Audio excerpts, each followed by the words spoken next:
Bismillahirrahmanirrahim. Assalamualaikum warahmatullahi wabarakatuh. Kami dari kelompok 3 akan mempresentasikan makalah kami yang berjudul Kebijakan Ekonomi Negara Studi Kasus Kebijakan Nabi Yusuf, mengacu pada Quran Surah Yusuf ayat 42 sampai 56. Tugas ini disusun untuk memenuhi mata kuliah studi ayat ekonomi Islam. Dosen pengampu Dr. Haji Ahmad Syakur. Kami, Ana Farihah Mubarok, Muhammad Zaini Johan, dan Muhammad Hafid.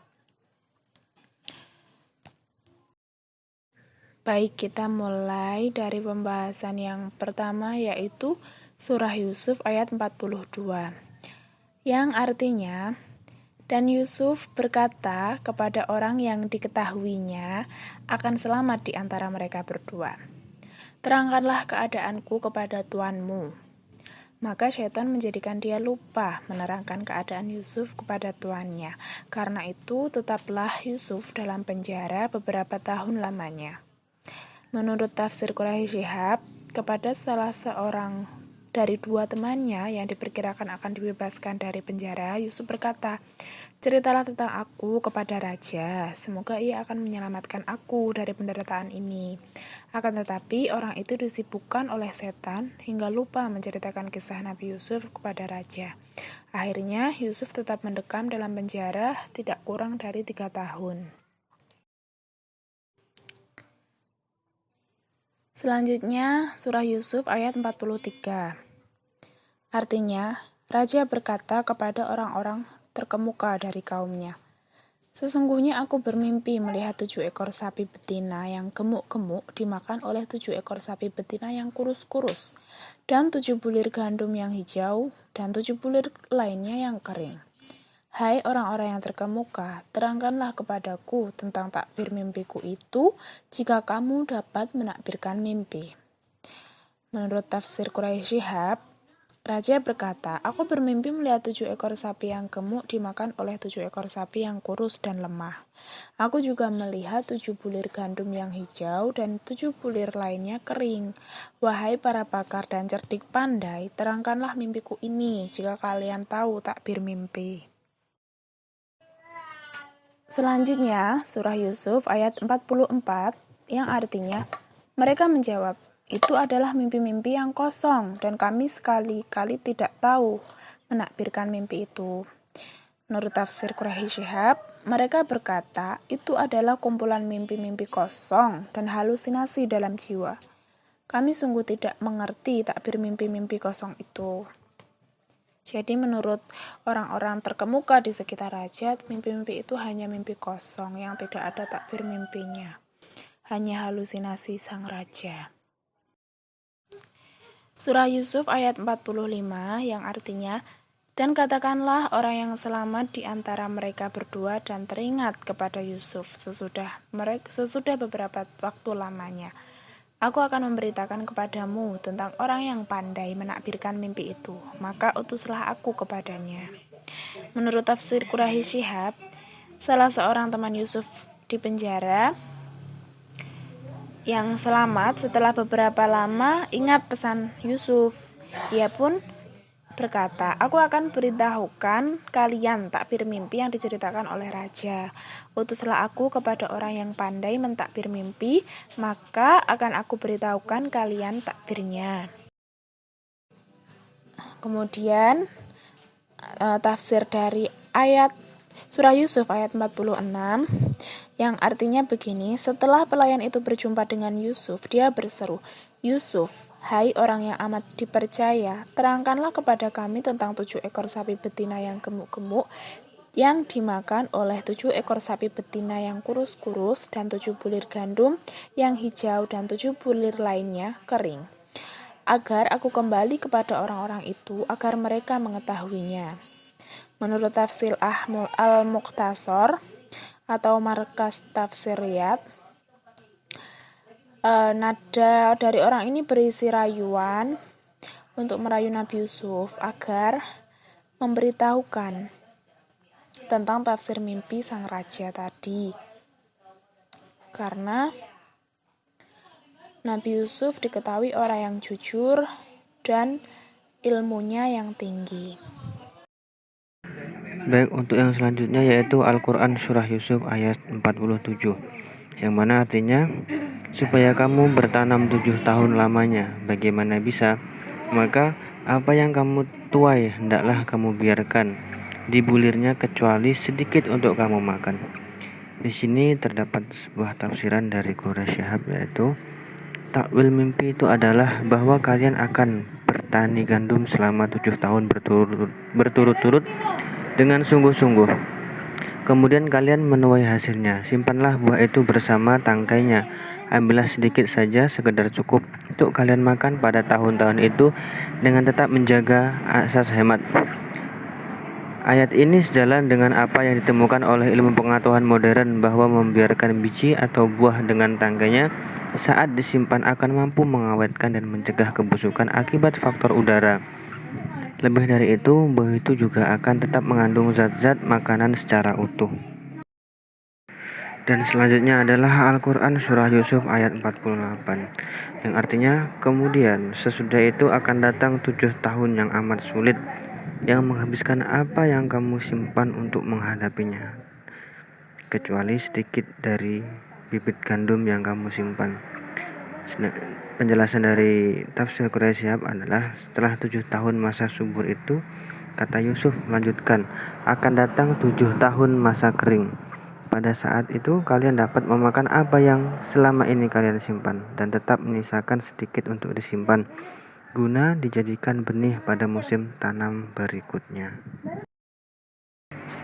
Untuk yang selanjutnya adalah Al-Quran Surah Yusuf ayat 49, yang artinya, kemudian setelah itu akan datang tahun padanya manusia diberi hujan dengan cukup, dan di masa itu mereka memeras anggur. Penjelasan dari tafsir Quraish Shihab sendiri ialah, setelah 7 tahun masa kering dan gersang itu berlalu, maka akan datang suatu di masa di mana orang-orang mendapat curahan air hujan. Saat itu mereka dapat membuat minum dari anggur, zaitun, dan segala jenis minuman buah. Baik, untuk yang selanjutnya yaitu Al-Quran Surat Yusuf ayat 50, yang artinya, Raja berkata, bawalah dia kepadaku. Maka tatkala utusan itu datang kepada Yusuf, berkatalah Yusuf, kembalilah kepada tuanmu dan tanyakanlah kepadanya, bagaimana halnya wanita-wanita yang telah melukai tangannya. Sesungguhnya Tuhanku Maha mengetahui di budaya mereka. Di sini tafsir Quraish Shihab menjelaskan bahwa sang raja tergugah oleh kemampuan Yusuf dalam menakwilkan mimpinya, lalu berkenan mengundangnya. Ia memerintahkan pembantu-pembantunya untuk mendatangkan Yusuf. Ketika seorang utusan yang ditugaskan memanggil Yusuf datang menemuinya, hal itu tidak mengurangi penderitaannya meskipun mengandung berita tentang pembebasannya. Kemudian seorang narapidana tidak mampu mendorongnya untuk segera membebaskan diri dari sempit dan kejamnya penjara. Sebaliknya, ia lebih memilih untuk menangguhkan sebelum terbukti bahwa ia tidak bersalah daripada mempercepat keluar. Sementara tuduhan terhadapnya masih tetap menyangkut pada dirinya.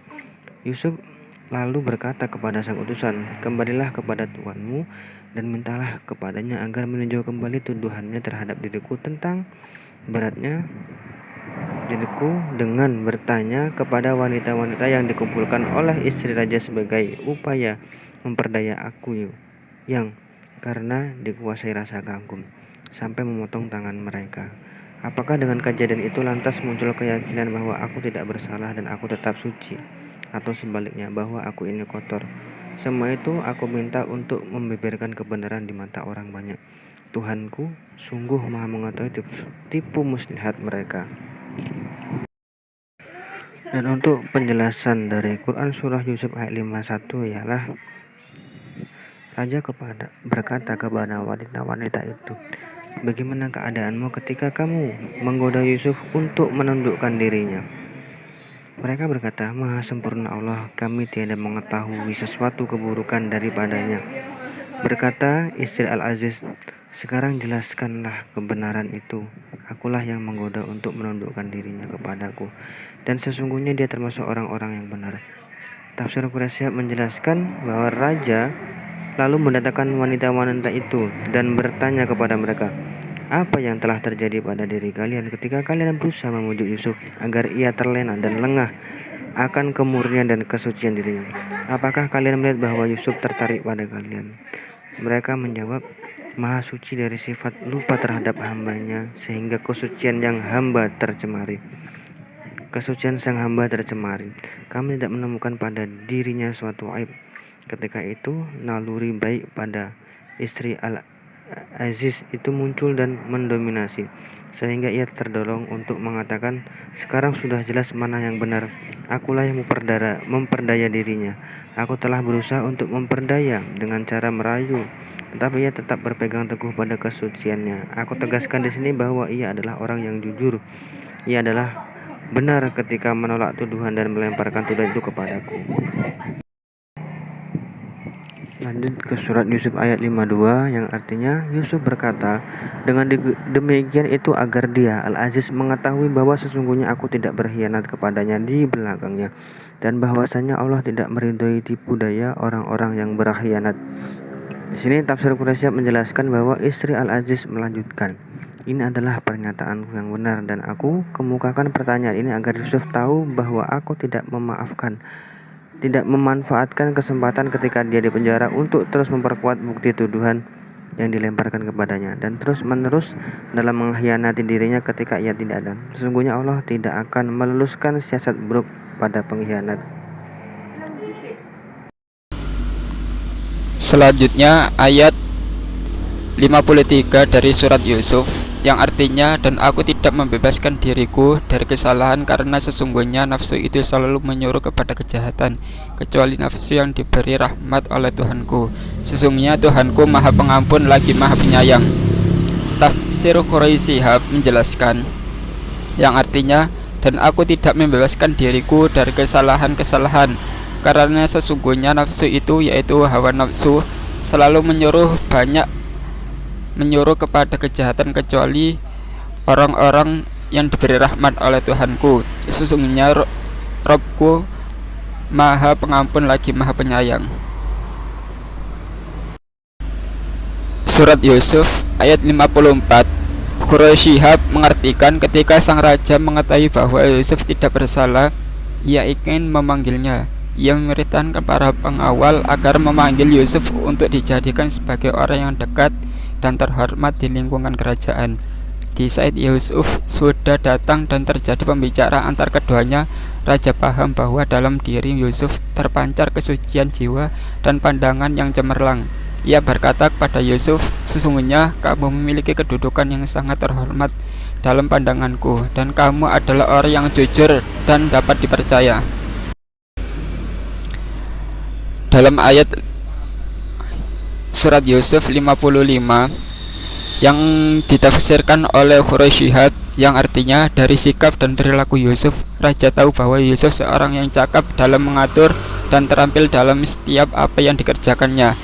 Yusuf pun ini merasakan hal itu. Yusuf meminta kepada raja agar diangkat sebagai salah satu pejabatnya. Seraya berkata, jadikanlah aku sebagai penjaga gudang tempat kau menyimpan kekayaan dan hasil bumimu, karena seperti telah dipadukan buktikan sendiri, aku dapat memegang dan memelihara urusan kerajaan dengan baik, dapat menjaga dan memberdayakan harta-hartamu untuk sarana yang tepat. Surat Yusuf ayat 56. Quraisyah mentafsirkan yang artinya, tawaran Yusuf itu diterima oleh raja. Yusuf diangkat dan diberi kedudukan. Dengan begitu Allah telah menurunkan nikmat yang sangat besar kepada Yusuf. Diberikan kepadanya kekuasaan atas tanah Mesir. Di sana ia bebas singgah di tempat yang ia sukai. Ini adalah kekuasaan Allah atas hambanya. Dia memberikan nikmatnya kepada siapa yang dipilih dari mereka, dan Allah tidak pernah menyanyiakan pahala kebaikan, tetapi pasti membalasnya dengan kebaikan pula di dunia. Dalam surat di atas bahwasannya mengimplementasikan strategi ketahanan pangan. Ada 3 strategi yang diterapkan dalam kebijakan Nabi Yusuf. Yang pertama yaitu peningkatan produksi pangan, yang kedua penyimpanan sebagai besar hasil produksi pertanian. Yang ketiga, kebijakan hidup hemat yang harus dipatuhi semua elemen negara.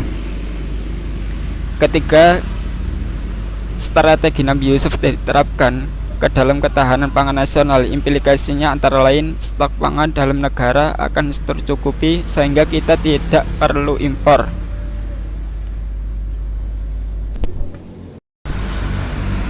Prinsip yang pertama yaitu sumber kekuatan dari serangan krisis adalah berasal dari kekuatan ekonomi real yang dibangun suatu bangsa dalam keadaan ekonomi normal. Kita belajar dari Nabi Yusuf alaihissalam bagaimana mengatasi krisis pangan dunia. Ia mengajarkan bahwa kekuatan Mesir saat itu dibangun dari kekuatan pangan domestiknya. Yang kedua, prinsip yang kedua yaitu dari cerita Nabi Yusuf alaihissalam adalah kemampuan mengembangkan prinsip menahan kepentingan saat hari ini demi kepentingan bersama yang berkelanjutan pada masa mendatang.